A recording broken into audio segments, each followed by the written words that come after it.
The old workshop sat at the edge of the valley, where the wind slowed and the light seemed to linger just a little longer each evening.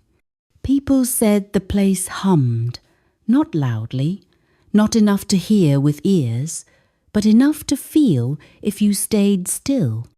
Elias felt it the first day he arrived. He had expected noise hammers, shouting, sparks flying, but instead there was only the sound of steady work, the rasp of a blade on wood, the measured tap of metal being shaped. No rush, no delay. The mentor did not look up when Elias entered. "Put your bag down," the man said calmly. "If you're here, you're already late." Elias flushed. "I ran the whole way. I didn't say you were slow," the mentor replied. "I said you're late." The man finally turned. His hair was silver, his hands scarred but precise. His eyes were not sharp in the way Elias expected. They were settled, as if nothing needed proving. "I'm Rowan," he said, "and if you stay, you work." That was it. No speech, no promise of greatness, just work. The first weeks were unbearable. Elias swept floors that never stayed clean. He carried materials that seemed to appear faster than he could move them. He watched Rowan work for hours without pause, shaping and reshaping the same piece as if time meant nothing to him. "What are you making?" Elias finally asked one night, exhaustion heavy in his bones. Rowan didn't answer immediately. He continued working, his movements fluid, absorbed, almost reverent. "I don't know yet," Rowan said, "but I'll know when it feels right." "Is Olm?" That answer frustrated Elias more than silence. He had come to learn techniques, skills, secrets. Instead, he found himself watching a man completely immersed, not chasing results, but responding to something invisible. One evening, Elias snapped. "You work all day and night," he said. "Don't you ever stop to think about what it's for?" Rowan set his tools down gently. "I think about it constantly," he said. "Just not the way you do." Rowan motioned Elias closer. "When you work because you're afraid of failing, afraid of wasting time, you tighten," Rowan said. "Your hands stiffen, your mind races ahead. That's resistance."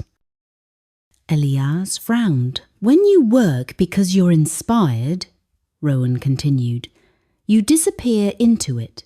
Time bends. Effort becomes devotion. That's alignment." Elias didn't fully understand, but something in his chest loosened. Days turned into months. Elias noticed something strange. Rowan never forced himself to work, yet he worked endlessly. He wasn't driven by pressure. He was pulled, like a river following its own depth. One morning, Elias arrived early. Before sunrise, Rowan was already there. Elias hesitated. "Do you ever get tired of this?" Rowan smiled, faintly. "Only when I stop listening."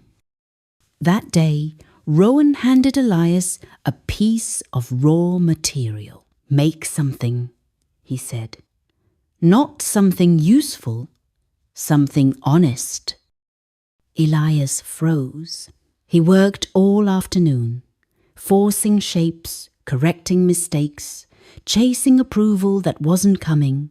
By evening, his piece lay fractured and lifeless. Rowan examined it quietly.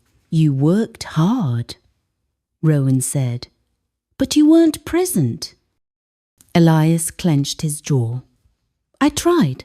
"I know," Rowan replied. "Trying is often the problem." Rowan placed a hand over the material. Your emotions are your guidance, he said. When the work feels heavy, you're pushing against yourself. When it feels absorbing, you're flowing with who you are. The next day, Elias worked differently. He slowed down. He listened. He followed the feeling of curiosity instead of the urge to prove himself. Hours passed unnoticed. When he finally looked up, the light had changed. Rowan nodded. There it is. From then on, Elias became relentless but not frantic. He woke with ideas already forming. He forgot to eat. He lost track of days. Not because he had to work, but because he couldn't not work. One night, Elias collapsed onto the bench, laughing breathlessly. "I think I'm obsessed," he said. Rowan chuckled softly. "No," he said, "you're inspired." Elias frowned. "What's the difference?" "Obsession drains you," Rowan said. "Inspiration feeds you." Years passed. Elias's work grew refined, but more importantly, effortless. When challenges arose, he no longer fought them. He adjusted, listened, allowed solutions to emerge rather than forcing them into existence. One evening, as the sun dipped low, Elias realized something. Rowan was watching him the way he once watched Rowan. "You don't need me anymore," Rowan said quietly. Elias swallowed. "I still have so much to learn," Rowan smiled. "You always will, that's the point." Elias stood in the doorway that night, pack over his shoulder. "What if I lose it?" he asked. "The drive, the clarity." Rowan's voice was steady. "You won't," he said, "because it isn't something you chase. It's something you allow." Elias stepped into the valley, the hum of the workshop fading behind him but not within him. Wherever he went, the work followed, not as burden, but as calling